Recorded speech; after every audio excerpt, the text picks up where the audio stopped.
Out in the middle of the Caribbean Sea, a family was chilling on their yacht for vacation. Mom Julia jumped into the water for a swim. While she was relaxing and floating, she suddenly felt something weird, like something brushed past her. She looked around but saw nothing. She thought it was probably just her imagination. A few seconds later, she felt that same creepy tug again. This time she freaked out and started swimming hard back toward the yacht. Suddenly, something grabbed her leg and yanked her underwater. Julia screamed at the top of her lungs for help. Her daughter Cassie was lost in her headphones, blasting music, so she heard nothing. Dad Tom and son Ben were busy fishing. Julia fought to keep her head above water, but every time she screamed, seawater rushed into her mouth. Finally, Tom realized he hadn't seen Julia in a while. He scanned the yacht, spotted her struggling in the water, and yelled for the kids. He turned the yacht toward her, jumped in, and swam fast. He reached Julia, grabbed her, and pulled her back. The kids helped haul both of them up onto the deck. The family tried to calm Julia down, but she kept telling herself it was probably just the waves playing tricks. That night, they were celebrating Ben's birthday on the yacht. Cassie got a video call from her boyfriend and stepped outside with her laptop. On the screen, he showed her massive black clouds covering the city.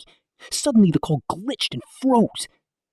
Cassie rushed back to tell the family, but Tom shrugged it off, saying the signal was probably weak because they were so far out at sea.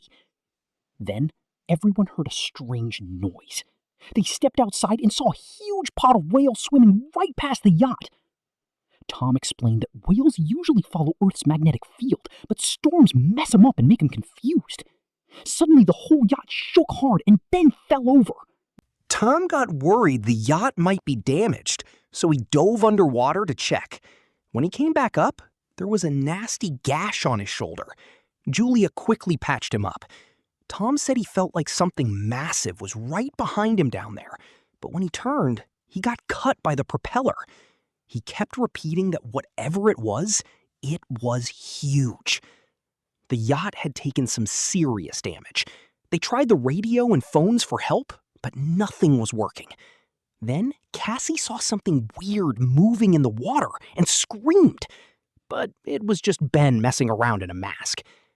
A little later, the yacht completely died and got stuck dead in the middle of the ocean. Julia heard a broken voice on the radio, but couldn't make out what it was saying. Tom told the family they only had 4 days of food and water left. They'd have to wait for a fishing boat to pass by. Suddenly, the radar picked up something. They ran outside and saw giant fireballs falling from the sky, exploding wherever they hit. One slammed into the water right near them. Tom tried to start the engine, but another fireball smashed even closer. The family clung to each other in terror. Then Tom realized these weren't meteors. They were satellites burning up and crashing down. At that moment, Ben noticed smoke pouring from the yacht. The engine was completely fried. The wind started howling. The family rushed inside, not noticing the compass spinning wildly. The yacht began rocking violently. Ben fell again and hurt himself badly. Massive waves slammed against the hull. Tom fought his way out and brought back life jackets for everyone. Suddenly, the power went out. Tom hit the reset on the power box and the lights came back on. Right then, Ben noticed blood dripping from Julia's nose. Julia started feeling dizzy and Cassie threw up in the sink. A loud, high-pitched screech filled the air, and the wind grew even stronger. Julia tried to close the hatch, but it flew open, and the wind started smashing windows. Tom fired a flare. Moments later, everything went pitch black. The next morning, the family woke up in shock. They had survived the storm, but the yacht was half destroyed. When they stepped outside, their jaws dropped. The entire ocean had disappeared. The yacht was now sitting on dry land. Cassie checked her phone, but there was no signal at all. Ben started playing with 2 dead crabs he found. Tom looked at the compass and saw it had completely flipped. He said the last time this happened was 700,000 years ago. Cassie broke down thinking her boyfriend was probably dead. When Julia tried to comfort her, Cassie pushed her away and went to hide. Julie and Tom checked their remaining supplies. Ben tied his birthday balloons to a rock so any survivors might see them. Tom tried the radio again, and this time he actually got through. The guy on the other end was named Noah, captain of a submarine that was also stranded on dry land. He confirmed that the magnetic poles had flipped. That's why the ocean had pulled back and land was flooding in other places. He said he hadn't seen any other survivors, and all communication systems were down. Julia and Tom begged him to save their kids. Noah gave them his coordinates. Tom calculated it would take them 2 or 3 days to reach the sub on foot. He told the family to get a good night's rest. They'd leave at sunrise. The next morning, while they were packing, Tom spotted a limping man with a harpoon and a barking dog heading their way. Tom approached and offered him a bottle of water. The man spoke in some language Tom couldn't understand. After drinking, the stranger suddenly smashed the bottle over Tom's head and kicked him hard in the face. Julia tried to run, but it was too late. The man drove the harpoon straight into Tom's stomach. Tom gasped and twitched for a few seconds before the man slit his throat. Then he chased Julia and threw the harpoon, catching her in the shoulder. Julia screamed in pain and ran inside the yacht, yelling at the kids to hide. She locked the door. Cassie and Ben squeezed into the couch. Julia handed them the flare gun and grabbed a knife, hiding in the bathroom. The man started slamming against the door and finally broke in.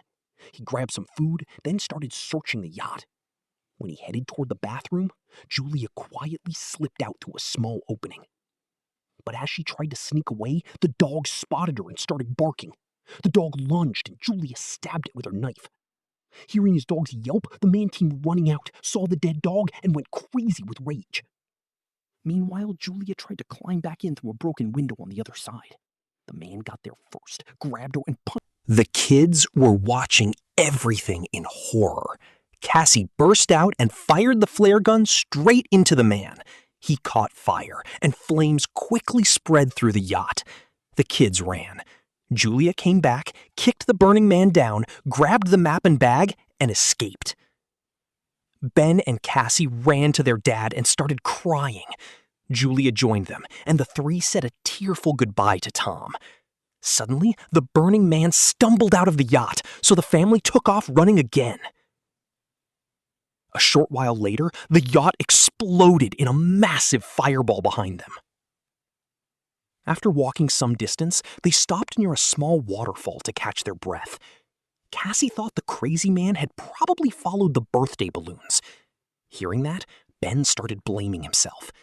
Julia told him it wasn't his fault and urged everyone to keep moving because the man was still out there. Along the way, Ben froze when he saw a dead hammerhead shark lying in a small pool. Suddenly, Julia spotted the man getting closer again. They all started running and tumbled down a sand dune into an area full of toxic trash. They carefully crossed it and thought they had finally lost him. As they kept walking, they saw huge dead sea creatures and tons of plastic waste that had once been at the bottom of the ocean. Ben started slowing down. Julia realized he was getting badly dehydrated. When she checked the water bottle, it was almost empty. She got angry and yelled at Cassie for not closing it properly. Cassie snapped back, "What does it even matter? We're probably all going to die anyway." They argued but kept walking.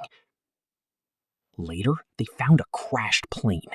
Something was moving inside, and they got scared. But it was just some birds. The family decided to spend the night inside the wreck. They shared a small snack. Julia found an old family photo in Tom's jacket, and her heart broke. Cassie asked, "Mom, what was your love story with Dad?" Julia smiled sadly and told her how Tom was her patient at the hospital. One day, he showed up with flowers and a sweet poem to confess his feelings. In the middle of the night, Cassie stepped outside the plane. The crazy man suddenly grabbed her from behind, but Julia came out of nowhere and stabbed him over and over until he stopped moving. Cassie hugged her mom tight to calm her down. The next morning, worms and crabs were crawling all over the dead man's body.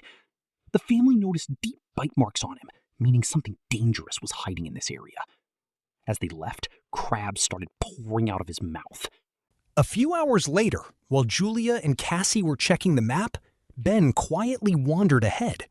Julia yelled for him to stop, but he was already bent over drinking from a dirty pool. She yanked him back and warned him the water could make him sick. The sun got brutally hot, so they covered their heads with clothes. Ben started getting dizzy. They found some old chairs and made a quick shelter. Julia gave Ben an injection and decided they would stay there for the night. The next morning, Julia woke up to a strange scratching sound. She stepped outside and saw a massive swarm of crabs heading straight toward them. She woke the kids and they all started running for their lives. While running, they spotted a huge cargo ship. 3 crew members were still alive. One woman wanted to help them, but the 2 men refused and locked themselves inside a container, leaving the family outside. The crabs were getting closer. Julia helped the kids climb on top of the container. As she tried to climb up, the crabs bit deep into her leg. The kids pulled her up just in time. Half the crabs crawled into the container through a hole. The crew started shooting, but the crabs overpowered them and tore them apart. The last man tried to reach the roof, but got dragged down and killed too. Julia bandaged her bleeding leg and passed out. When she woke up, she was alone in the middle of a sandstorm. Panicking, she grabbed a dead woman's weapon and started shouting for her kids. Cassie heard her and came back, saying she and Ben had gone looking for help but found none. They found Ben, who had discovered an open container where they could wait out the storm. Julia used Tom's lighter to cauterize her wound, screaming in pain. After the storm passed, they found another container full of water bottles. While checking bodies, they also found a radio and a gun. Julia contacted the sub and told Noah they had lost the map. He warned them that aggressive arthropods had attacked his crew too, creatures driven crazy by the sudden oxygen levels. He told them to hurry because his instruments showed the ocean was returning much faster than expected. They only had a few hours left. He fired a flare to show the direction.